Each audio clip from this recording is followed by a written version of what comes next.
In my previous class, I discussed about errors and I discussed about some important terms like absolute error, then we discussed about relative error and percentage error. Now, in order to proceed on further with errors, we need to have some knowledge about mathematics.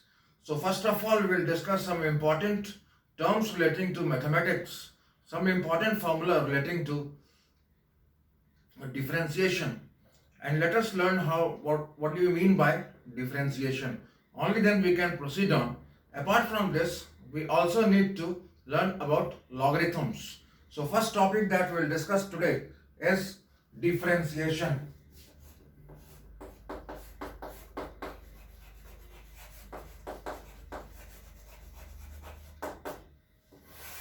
In differentiation, first of all, we have to understand what do you mean by functions. Functions. This is a topic that will be discussed in detail in class 12. And under the topic differentiation and function is a separate chapter in mathematics. Now, suppose we write an expression, say f of x, so y is equal to f of x, and that is given as x square. If we plot a graph between y and x square, let us see how does it look like. This is the x-axis, this is the y-axis, and this is the origin. If we plot y is equal to x square, we'll get a graph like this. Suppose for one particular value of x, we'll get only one corresponding value of y. Here also, say for one value of x, we are getting one value of y. It is quite possible that for two values of x, we are getting one value of y, but for one value of x, we'll get a single value of y. So this kind of relation is called a function. Similarly, we can say, for example, g of x is equal to 2x square plus 2x plus 5. This is also a function. For one value of x, we'll get single value of f of x. For example, say x is equal to 1. If x is equal to 1, then we can write g of 1 is equal to 2 multiplied by 1 square plus 2 into 1 plus 5. So that is equal to 2 plus 2 plus 5, and that is equal to 9. So for one value of x, we are getting a single value of g of x. So g of x will be called a function of x. But consider this expression, say f of x is equal to plus minus root x. Can we call this as a function? For one value of x, you will get two values of f of x. Say x is equal to 4. Suppose x is equal to 4. In that case, what is f of 4? F of 4 will be equal to plus minus root under 4, and that is equal to plus minus 2. So for one value of x, we are getting two values of f of x. So this is not a function. So we cannot say that f of x is, this is not a function. Right. So I hope you have understood what do you mean by a function and which expression is not a function. Let me take one more example like this. So x square plus y square is equal to 4. If you plot a graph for x and y, so there is the x-axis, there is the y-axis, we will get a graph like this. So for one value of x, we are getting two values of y. So here one value of y, here also we will get another value of y. So from here you can say that y square is equal to 4 minus x square. This means y is equal to f of x, and that is equal to plus minus square root of 4 minus x square. So for one value of x, we are getting two values of y, that is f of x. So this is not a function. So you have understood what you mean by a function and which expression is not a function. Now let us come to the main topic, that is differentiation.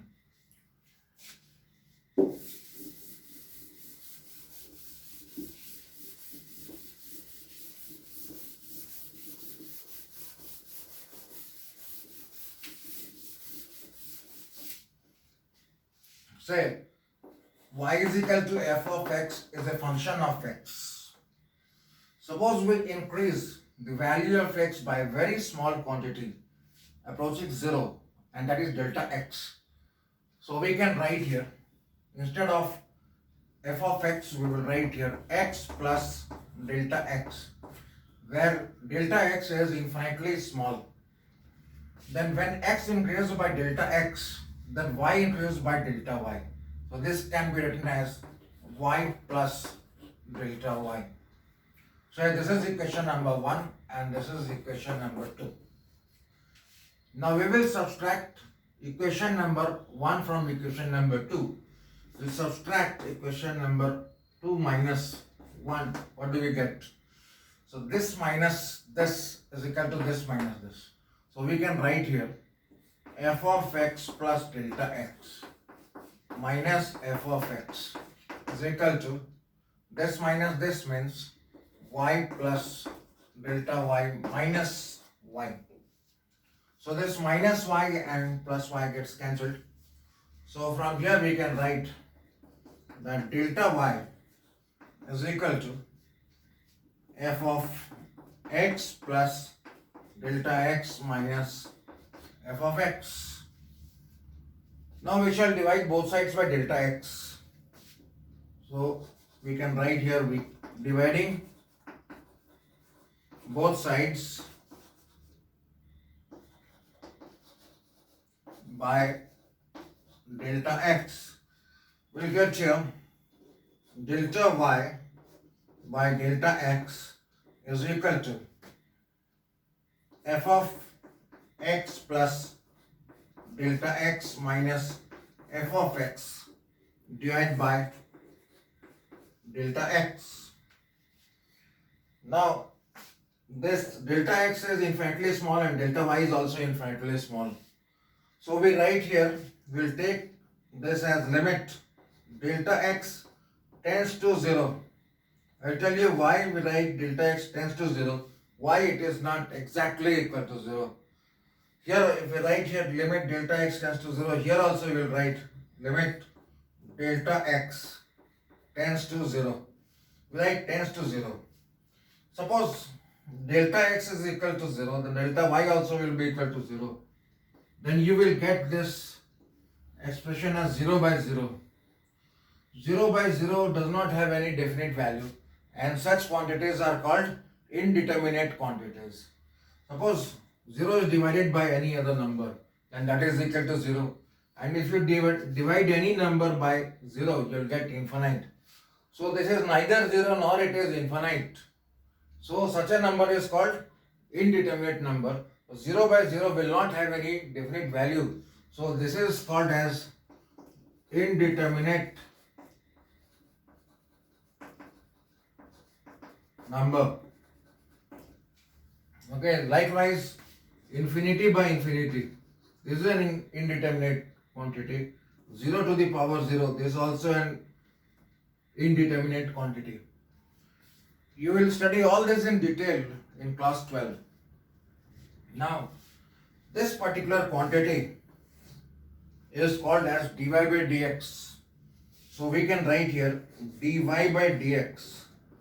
dy by dx is equal to limit delta x tends to 0, f of x plus delta x minus f of x divided by delta x. So dy by dx is called differential coefficient of y with respect to x, or it is known as derivative of y with respect to x. So this can be written as derivative of y with respect to x, or differential coefficient of y with respect to x. That is rate of increase in y with respect to x. So we have understood what we mean by dy by dx. Now for different functions, we have different values of dy by dx. These are known as derivative of y with respect to x. We'll just jot down for which function we'll get what value of dy by dx. I'll take an example like this. Say y is equal to x to the power n. Y is equal to x to the power n. We'll find out how we will get dy by dx. As I mentioned earlier, suppose x increases by delta x, then y increases by delta y. So I can straight away write here y plus delta y is equal to x plus delta x to the power n. Say this is the question number 1 and this is the question number 2. Right. Before I proceed on, I will discuss one theorem that is known as binomial theorem.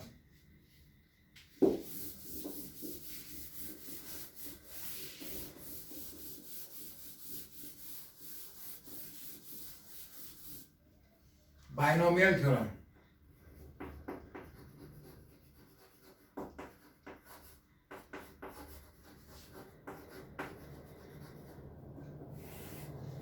Suppose we have to find out 1 plus x whole square. We know how to do it because we know the expansion. That is equal to 1 plus 2x plus x square according to the formula. Similarly, suppose we have to find out what is 1 plus x whole cube. So that is equal to 1 plus 3x plus 3x square plus x cube. We can simply use the formula a plus b whole cube or a plus b whole square. But suppose we have 1 plus x to the power n, then how do we find it out? We'll use a formula. That is, this formula is in accordance with the binomial theorem. So that is 1 plus nx plus n into n minus 1 into x square divided by 1 into 2 plus n into n minus 1 into n minus 2 divided by 1 into 2 into 3 to x cube and so on. This will go on up to x to the power n, provided n is an integer. Right? So this is known as binomial theorem. You have to remember this particular formula in order to find out the above derivative.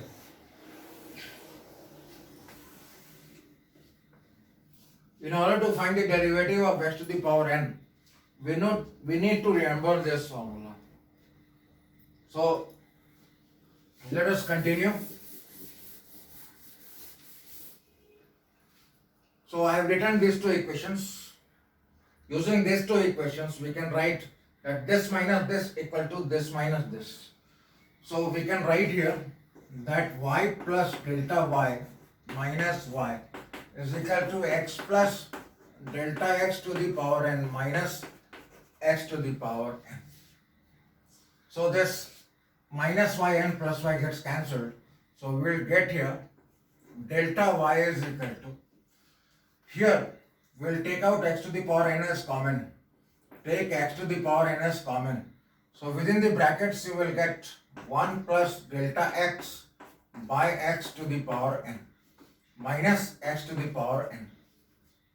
Right? So in these two terms, this term and this term, you can take x to the power n as common.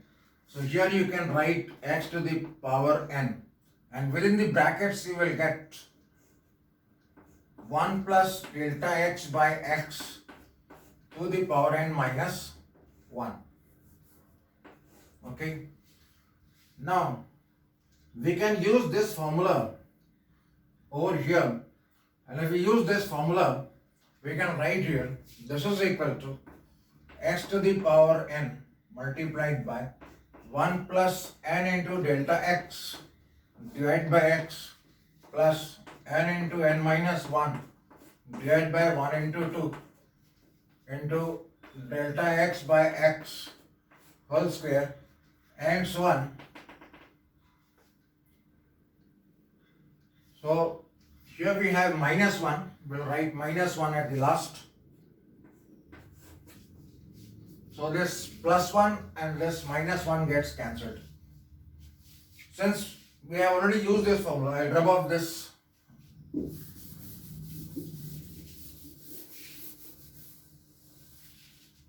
So this can be written as x to the power n multiplied by. I'll multiply this and this. So we will get n multiplied by delta x by x plus x to the power n into n into n minus 1 divided by 1 into 2 multiplied by delta x whole square divided by x square and so on, right? So we have got this as delta y. We have got delta y like this. So we'll divide both sides by delta x in order to get dy by dx. So we can write here dividing both sides by delta x. We can write here delta y by delta x and take the limit delta x tends to 0. If I write delta x tends to 0, that means delta x is approaching 0, but it is not exactly equal to 0. So that will be equal to 1 by delta x. Write this complete expression. So here we have x to the power n, here we have x. So we are left out with x to the power n minus 1 multiplied by n into delta x plus x to the power n minus 2 into n minus 1 divided by 1 into 2 and so on. Right? So here we will get delta x whole square divided by x square. So what we observe here that this delta x and this delta x can be cancelled, but in other terms delta x will be left out and delta x is approaching 0, so we can take delta x exactly 0 in rest of the terms, or in other words we can also neglect the terms after this and we will limit only up to this term and leave out all these terms. All these terms are nearly equal to 0. So we can write this part as dy by dx. So dy by dx is equal to, write n over here, into x to the power n minus 1. So delta x and delta x are cancelled. So we will get dy by dx equal to n into x to the power n minus 1. So what did we find here? We found that if y is equal to x to the power n, then dy by dx equal to n into x to the power n minus 1. So that is how we find out the differential coefficient of different functions. And if we use this method, this is known as finding differential coefficient by first principle. Now I will not find out the differential coefficient of different functions because it is a lengthy process.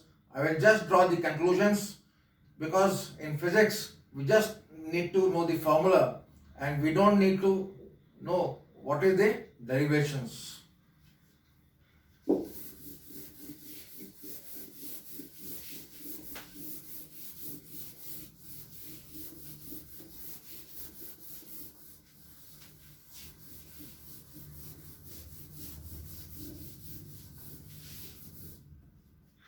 I will write here y and corresponding value of dy by dx.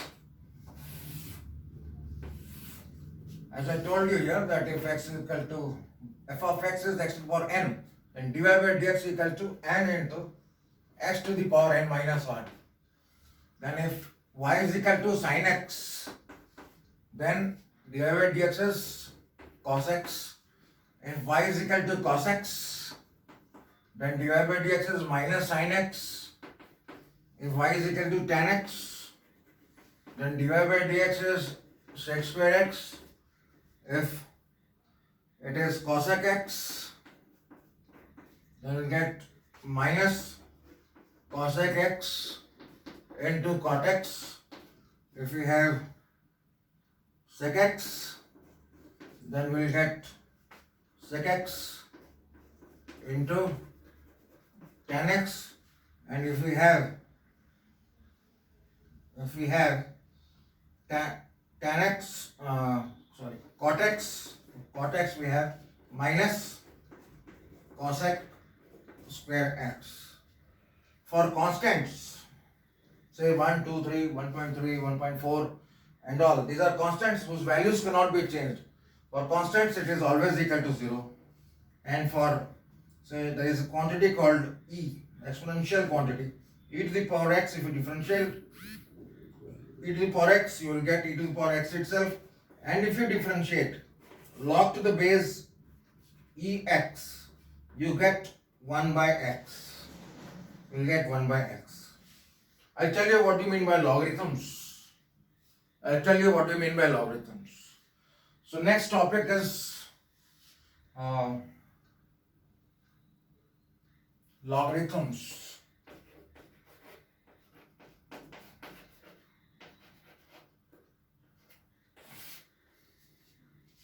Now suppose we have a to the power x is equal to y. Suppose we have this relation.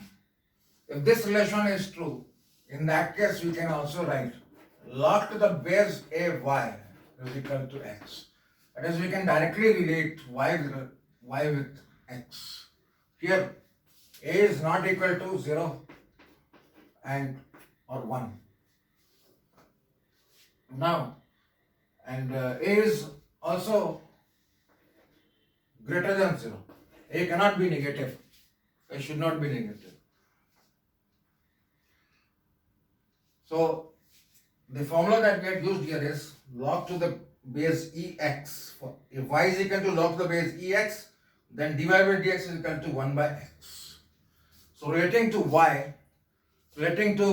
logarithm, we shall discuss some important formula, that is log to the base a or log to the base c a into b is equal to log to the base c a plus log to the base c b. Likewise, log to the base c a by b is equal to log to the base c a minus log to the base c b, and log to the base c a to the power b is equal to b log to the base c a. So we have three formula, 1, 2 and 3. So these three formulas should be remembered in order to proceed on with errors. Right? So these are the important formula. So we have discussed what are the important derivatives of different trigonometrical function and logarithmic functions. Now there are some theorems that we have to remember. So let us see what are the theorems.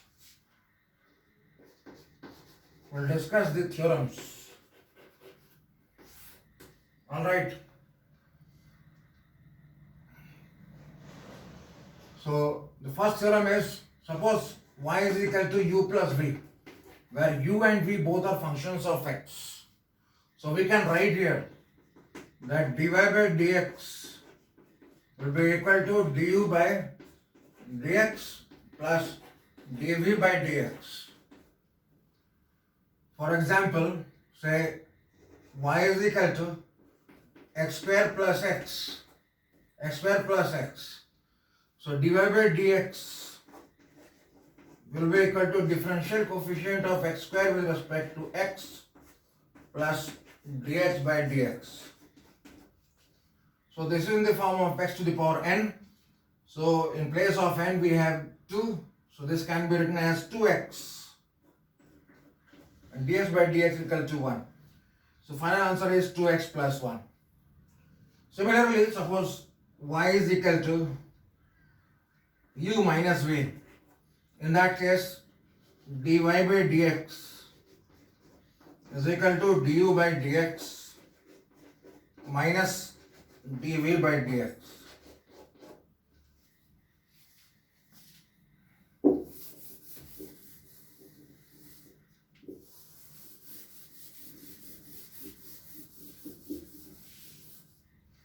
Suppose y is equal to u into v. In that case, dy by dx is equal to u into dv by dx plus v into du by dx. Suppose y is equal to u by v. In that case, we can write dy by dx is equal to v into du by dx minus u multiplied by dv by dx divided by v square. So these are some of the theorems that you have to remember before going for the next class, because while we are studying errors, we need to know about differentiation as well as we need to know about logarithms. Only then we can solve problems relating to errors as well as understand the theory of errors. So that is all for today. Thank you very much.